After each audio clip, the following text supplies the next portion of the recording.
Hello, and I'll be showing you guys today how to complete the square.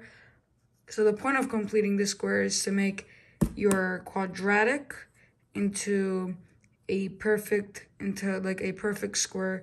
What that means, for example, you have this x squared plus 6x plus 9. Now you could kind of factor that into x plus 3 and x plus 3, which makes it a perfect square because you could further simplify that into x plus 3 squared. So this is like a perfect square quadratic whenever they use that term. So now let's box this off so we don't get confused. That this is kind of what we're not really what we're trying to get to, but our equation. So let's do random quadratic. A good one we could do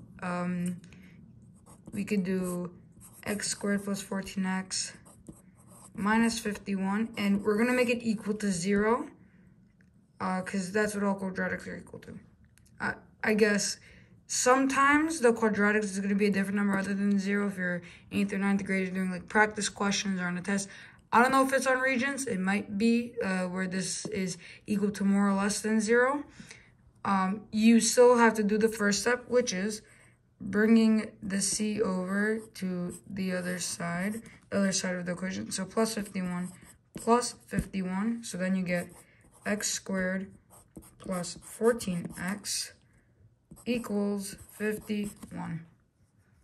The next step is to use not really a formula, but what you have to do is this, and then you make a space to where you can add a number, and the number that you will add will be, let's do it up here. It's gonna be b over 2 squared. And if you don't know what this b is, if you guys don't remember, a quadratic without the numbers in variable terms, I guess, is ax squared plus bx plus c. So that was the c I mentioned earlier. Now we need the b, and the b here is this. Even when the c's on the other side, this is still the b. This does not change. So or the b is without the x, by the way, because the x is just x. So what you're going to do is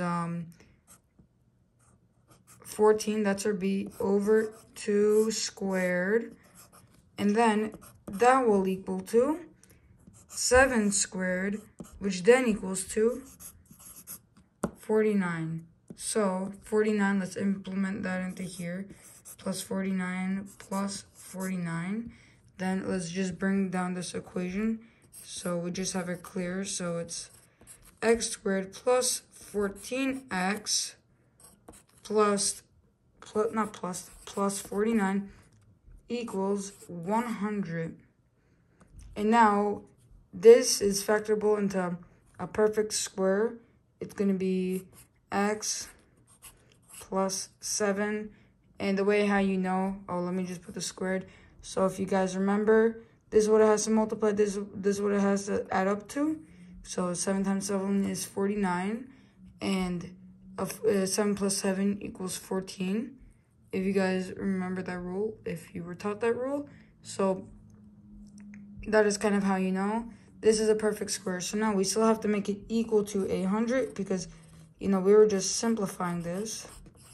Now the next step, very crucial, what you have to do is you have to square root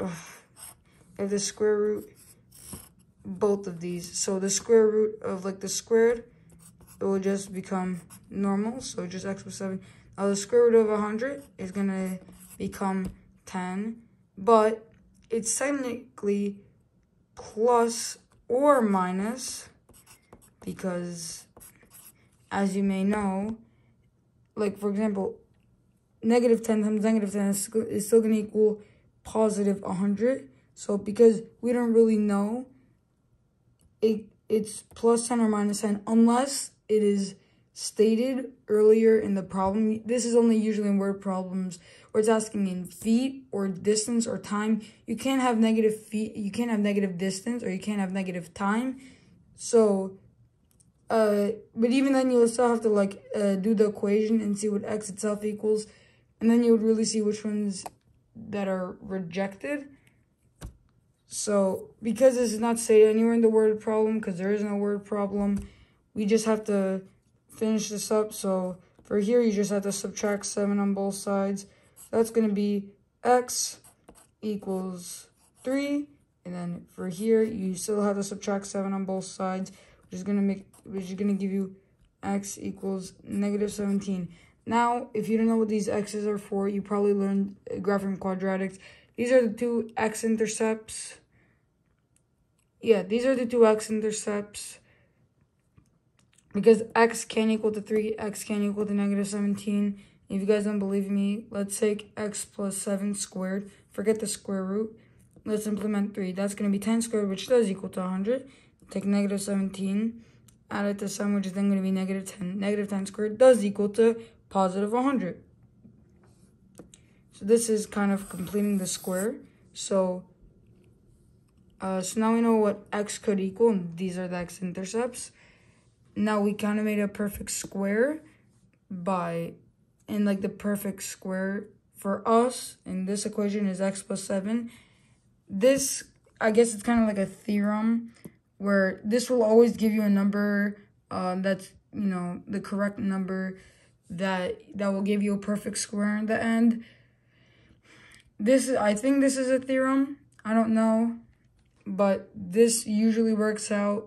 It might not work out in like for theoretical numbers, just because this is made for normal numbers.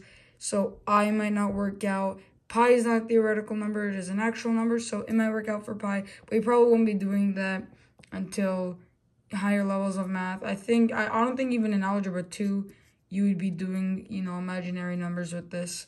So what x could equal for this, or I guess the equation was this, it could equal 3 or negative 17. And just to extra prove it, let's do 3. So it's going to be 3 squared, what was it, plus 14 times 3 minus 51 equals 0. So let's just simplify all of this. So 9 plus 42 minus 51 equals 0. And when you add all this up, it does equal 0. Now, let's try, I have to move the paper down. Now let's try negative 17. So negative 17 squared. These are going to be some really big numbers, but it should still equal to 0. Plus 14 times negative 17 minus 51 equals 0. You could probably do this. I don't really have a calculator on me. I mean, I think I do, but, you know, you could still probably do this. So I'll just do the math here. I just do my multiplications in a weird way. So that's why I don't know, this is just how I do multiplication. 9, 8, 20. So it's positive 289.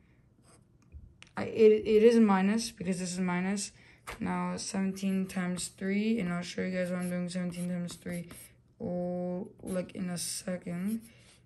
So 51, the reason I did 17 times 3 is because this is 17 times 17. 17 minus 3 is 14.